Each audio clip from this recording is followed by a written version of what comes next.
discernimiento. ¿Qué es el discernimiento? Todo cristiano y todo ser humano debe buscar discernir lo que le está pasando en su vida. ¿Para dónde va? ¿De dónde viene? Es importante que el cristiano no viva la vida sin saber verdaderamente el mundo en que vive, las personas con que anda, los negocios que hace, las relaciones que tiene con otras personas.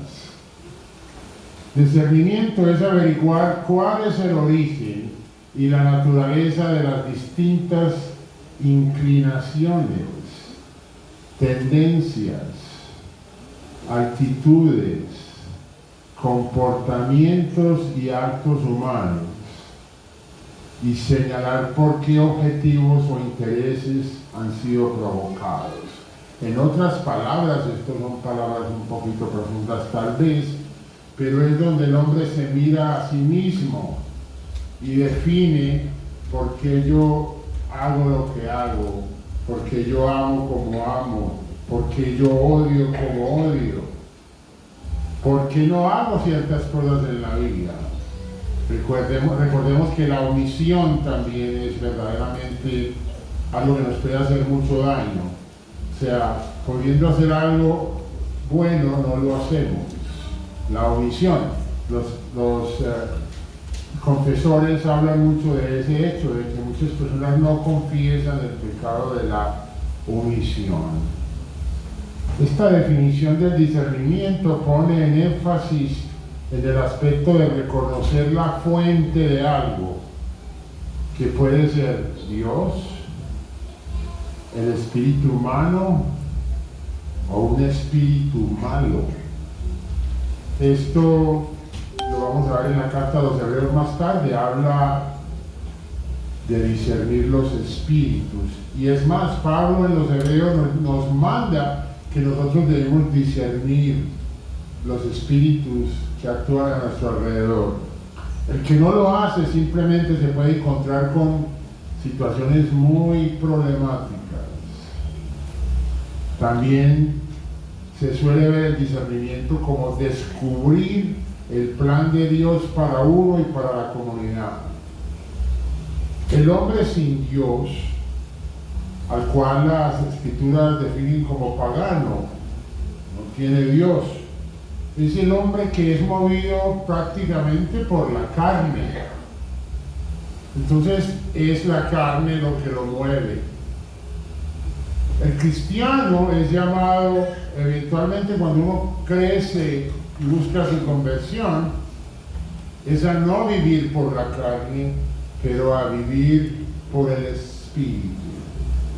En otras palabras, si usted todavía vive su vida tomando todavía todas sus decisiones basadas en la carne, o lo que llamaríamos un ser carnal, usted es un esclavo de esa misma carne. Entonces, el que pasa la vida sin discernir cuál es el propósito de Dios en su vida y no trata de seguirlo, pierde la oportunidad de encontrar una relación con Dios o la presencia de Dios mismo. Muchos no conocen a Dios. Yo recuerdo un sacerdote en La Ceja, en Antioquia, en Colombia, que me llevaron donde él, un sacerdote muy anciano que había formado a muchísimos sacerdotes. Y a mí la única pregunta que se me ocurrió decirle fue: Padre, ¿usted ha visto a Dios? Y el padrecito, sin perder un paso, me dijo: no, hijo, si lo hubiera visto ya estaba muerto, pero lo he tenido cerquita. Era como él lo describía. Porque yo quería saber verdaderamente cómo puede uno sentir o percibir la presencia de Dios en la vida de uno.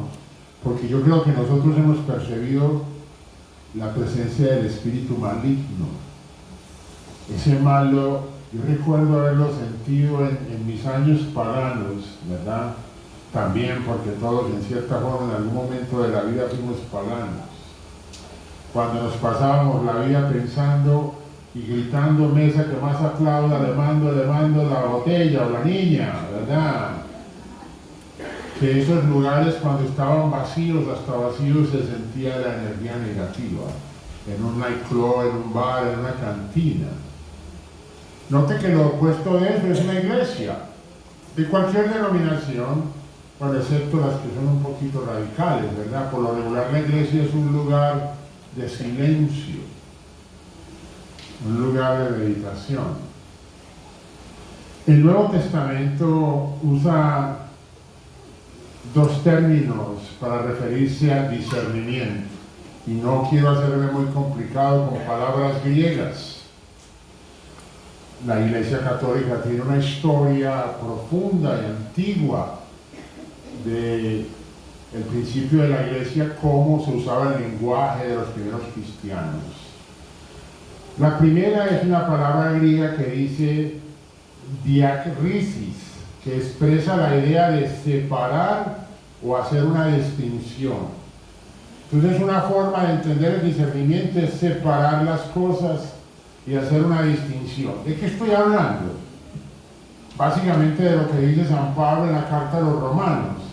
Pablo dice, no entiendo por qué yo, sabiendo que algo es malo, lo hago, y sabiendo que algo que es bueno, no lo hago. Pablo describe la lucha que todos tenemos, porque solamente hemos llegado a la mitad de las cosas cuando decimos que vamos a hacer algo, pero hasta que no lo hagamos, verdaderamente no lo hemos logrado. Todos luchamos dentro de nosotros por el discernimiento, no solamente de distinguir lo bueno de lo malo, sino actuar para escoger lo bueno y para no escoger lo malo. Discernir significa separar para elegir. ¿Qué significa? Separar para elegir. Discernimos lo bueno de lo malo para quedarnos con lo bueno. Todo en la vida es una decisión de fe. Decía la monjita, la Madre Angélica, una vez que decía, cada vez que una mujer le dice al marido, el hijo es suyo, es un acto de fe para el marido, porque ¿sí o no? Usted va a la farmacia y un señor con una bata blanca le da un tarro y le dice, tómese 3 de estas por los próximos 3 semanas. Y usted cree en fe. Entonces sube a un avión, usted no ve los pilotos, usted ve una puerta y a usted lo suben a 40.000 pies de altura y usted no sabe quién está manejando la cosa esa. Fe. Todos vivimos por una fe todos los días. Un ejemplo de eso, como le dije, está en la carta de los Hebreos, en el capítulo 5, versículo 14. Hebreos 5, 14. La comida sólida es para los adultos, para los que ya saben juzgar, porque están acostumbrados a distinguir entre lo bueno y lo malo. Si alguno de nosotros camina por sus días sin pensar en discernimiento, en escoger correctamente entre el bien y el mal, y para actuar, es donde uno se encuentra en problemas. Muchos de los cristianos viven en la cerca, en la fensa. Entonces, cuando están aquí en el grupo de oración, todos se dan un golpe de pecho y dicen, qué bueno soy, qué santo soy. No, yo, amén, aleluya, gloria a Dios, eso es muy bueno. Pero llega el viernes por la noche y el cuerpo lo sabe. Todos vestidos bien alborotados, corriendo para el bailadero. Y allá se les olvida todo lo que rezaron en el grupo de oración y la misa anterior. Porque verdaderamente no solamente no discernimos lo que es bueno y malo, sino que no actuamos en evitar lo que es malo, porque nos mete en problemas. La otra forma de discernimiento es una palabra griega extraña, dokimasein, que tiene el sentido de probar, aprobar o examinar. Entonces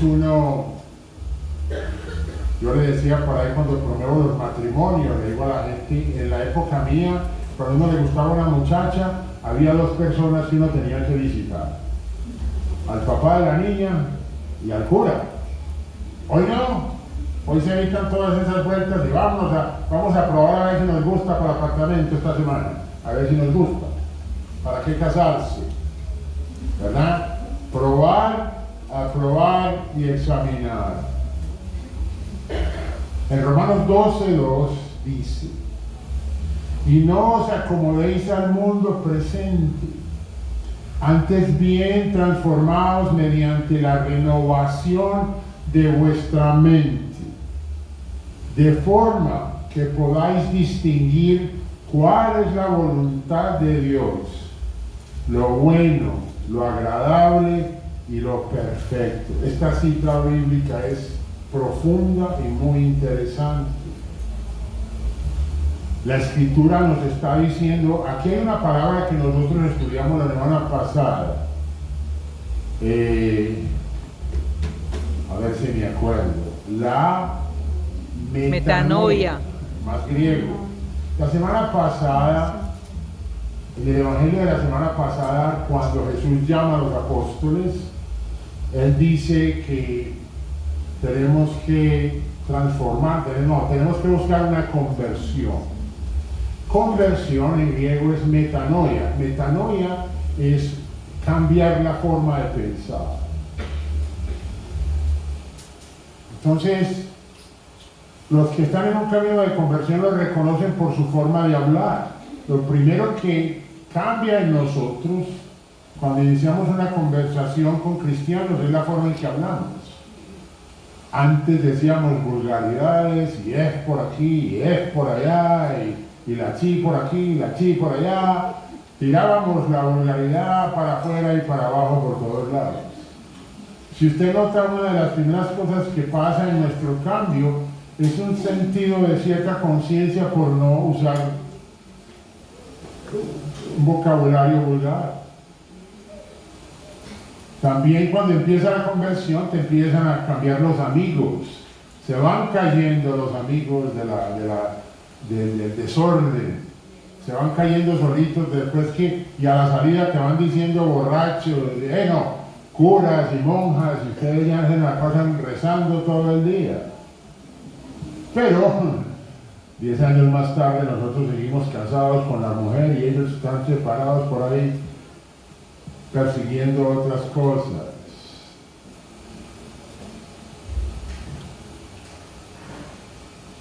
Discernir es buscar la voluntad de Dios antes de decidir algo. Mire que es pocas las veces que uno dice, vamos a comprar una casa, vamos a pedirle a Dios en oración que nos confirme que esa es una buena decisión, o un carro, y mucho menos decir, voy a ver si este gordo panzón si es el novio para yo casarme con él, ¿verdad? Pedirle a Dios que nos ayude en esas cosas. Saber discernir es pensar como Dios piensa, y si usted quiere saber cómo Dios piensa, debe ser un lector ávido de la Biblia. Usted debe ser amigo y conocedor de la Santa Escritura. Si usted no conoce la Escritura, es como armar un mueble sin tener el manual, ¿verdad? Donde le aparecen todos esos botoncitos y tornillitos y 50,000 cosas como en los muebles de IKEA. Dígame cuánto le pago, pero ármemelo usted, ¿verdad? Y es porque ellos han estudiado el manual. La Escritura es el manual. Es buscar la voluntad de Dios antes de decidir algo. Hagamos lo que el Señor haría. Saber discernir es pensar como Dios piensa, querer lo que Dios quiere y hacer su voluntad. No tener discernimiento es todo lo contrario. El que no tiene discernimiento puede experimentar la experiencia de una atracción a lo que es contrario a la voluntad de Dios. ¿Y sabe cómo se llama lo que es contrario a la voluntad de Dios?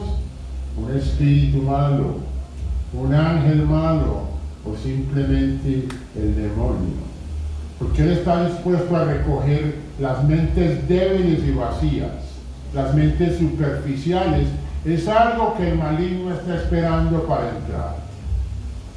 Y no me refiero a educación de universidad, porque si usted recuerda, en todas nuestras familias había un abuelito, una abuelita con más sabiduría que nadie, y el viejito ni aprendió a leer, pero era capaz de decirnos a todos cómo vivir, ¿verdad? Amén. Amén. Por ejemplo, hacer más oración, dedicarse al apostolado, dar todos los bienes a los pobres, partir a lejanas tierras para evangelizar como misioneros. Todas estas acciones son excelentes en sí mismas, pero si no son lo que Dios me pide a mí en las circunstancias concretas de mi vida, debo deducir que no son sugeridas por el espíritu bueno, sino por el espíritu malo. En último término, por el demonio, que es el padre de la mentira. ¿Verdad? Yo puedo hacer todas estas acciones buscando una santidad que es de título y que me puedo colgar en un crucifijo yo mismo. Pero si esto no viene de discernir, de tratar de hacer la voluntad de Dios, podemos caer en el orgullo, en ser protagonistas del ministerio. Empezamos a pensar que ya lo sabemos todo. ¿Para qué necesitamos cursos? Y ya yo he tenido como 20 de esos cursos de Biblia. Yo ya lo sé todo. Y lo que está pasando y ocurriendo en eso es que la persona se ha alejado del discernimiento de Dios y el maligno ha empezado de una manera sutil a entrar en tu vida, a hacer daño. El objetivo del discernimiento es, pues, en uno u otro caso, buscar lo que le agrada a Dios. Obviamente en la misma escritura lo dijo, dices que me amas, pero no obedeces mis mandamientos. Estamos equivocados si tú te dejas dominar por el espíritu de rebeldía y de orgullo, en vez de ser dominado por el espíritu de Dios, que nos envía como dóciles y obedientes. Algunos ejemplos de lo que estamos hablando. Primera de Corintios, capítulo 11, 28. 1 Corintios 11, 28. Estas citas son buenas. Debía solamente tomar la cita bíblica y estudiarla en la casa, porque son varias. 1 Corintios 11, 28. Examínese pues cada cual y coma así el pan y beba de la copa. Esta cita bíblica viene en Corintios cuando la gente recibía la comunión y estaba en pecado grave. Esta cita de Corintios le dice al católico que va a la misa casualmente y recibe la comunión sabiendo que está en pecado grave. Que esta cita más adelante dice que Pablo dice, he sabido que algunos se han enfermado y hasta se han muerto por eso. No ir a la misa pudiendo es pecado grave, recibir la comunión en pecado grave es también algo muy serio. Segunda de Corintios 13:5, examinaos vosotros mismos si estáis en la fe. Segunda de Corintios 13:5, probaos a vosotros mismos, ¿no reconocéis que Cristo está en vosotros? Efesios 5:10, gracias hijo. Examinar qué es lo que le agrada al Señor. Efesios 5:10. Esto viene de las Sagradas Escrituras, que uno debe examinar lo que le agrada a Dios.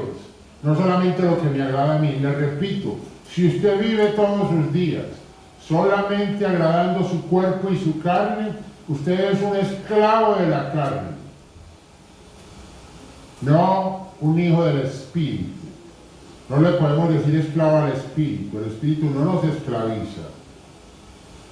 Primera de Tesalonicenses 5:21. 1 Tesalonicenses 5:21. Examinadlo todo y retened lo bueno. Primera de Juan 4:1. Queridos, no os fiéis de cualquier espíritu, sino examinad si los espíritus vienen de Dios. Y estamos en un mundo que se mueve y es rodeado y dominado por dominaciones y poderes y potestades. ¿Qué quiere decir eso? Ángeles malos, ángeles malignos.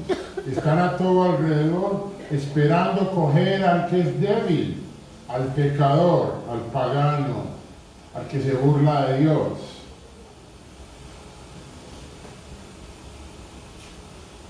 la diferencia entre el arte del discernimiento y el carisma del discernimiento. El arte del discernimiento es la facultad adquirida de discernir el producto y es producto de la formación, la oración frecuente, la experiencia, el conocimiento de la palabra de Dios y las enseñanzas de la iglesia. Eso habla de algunos de los viejitos que estamos aquí, no de los muchachos, todos estamos jóvenes. Yo soy el único aquí, por allá hay una hermanita que tenemos nieve en la cabeza, ¿verdad? Y solamente por eso podemos decir que tenemos experiencia. Hemos caminado y hemos aprendido. Ese es un discernimiento que es adquirido, que yo lo recibí por mis propias experiencias. Este cúmulo de elementos nos llevará a ir conociendo cuál es la voluntad de Dios en cada circunstancia y debe ser ejercido por todos los cristianos. Termino con el carisma del discernimiento, el carisma, no el arte, que está en 1 Corintios 12:10, dice así: unos reciben poder para hacer milagros y otros tienen el don de profecía. A unos Dios les da la capacidad de distinguir entre los espíritus falsos y los espíritus verdaderos, y a otros la capacidad de hablar en lenguas, y todavía a otros les da la capacidad de interpretar lo que se ha dicho en esas lenguas. Esto es de la Biblia, esto no es invento y no lo debemos dudar. Habla de dones sobrenaturales que se le dieron a la iglesia y deben ser dones comunes, no raros y extraños entre nosotros. Amén. Y este carisma no es aprendido, es precisamente una infusión. Es más bien un instinto o una luz particular que comunica el Espíritu Santo para discernir con un recto juicio, o en sí mismo o en otros, de qué origen provienen los movimientos interiores del alma. Algunos de los hijos que están aquí tal vez no entendáis un poquito de eso, otros de los hermanitos ya han caminado un poquito, pero usted debe siempre estar atento a ir a estas cosas y pedirle al Espíritu que le haga entender esto.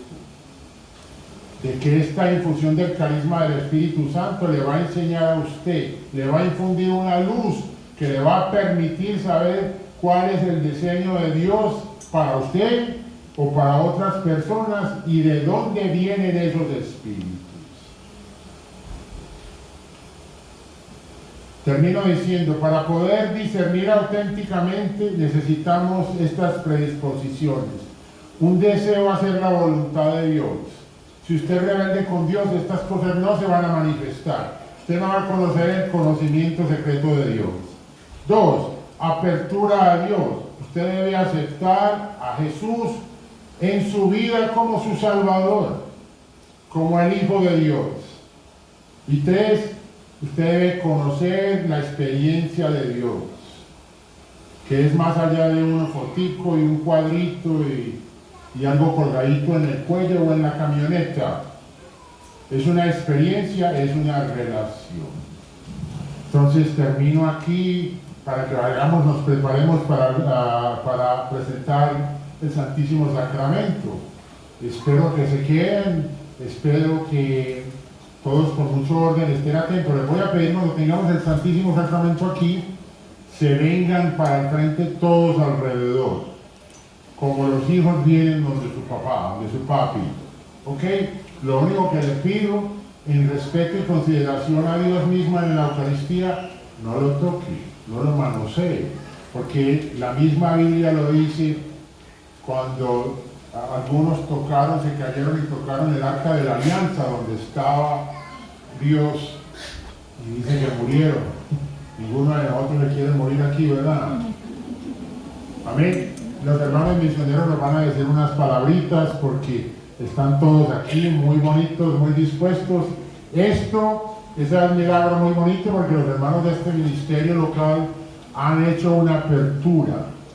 Han dicho, nosotros debemos ser un mismo espíritu todos, y cuando nosotros tengamos nuestros eventos, ellos están invitados para ir, para que dejemos a un lado esos celos de los ministerios de los unos por los otros. Amén. Entonces le voy a dar el teléfono a las directoras de los misioneros. Amén.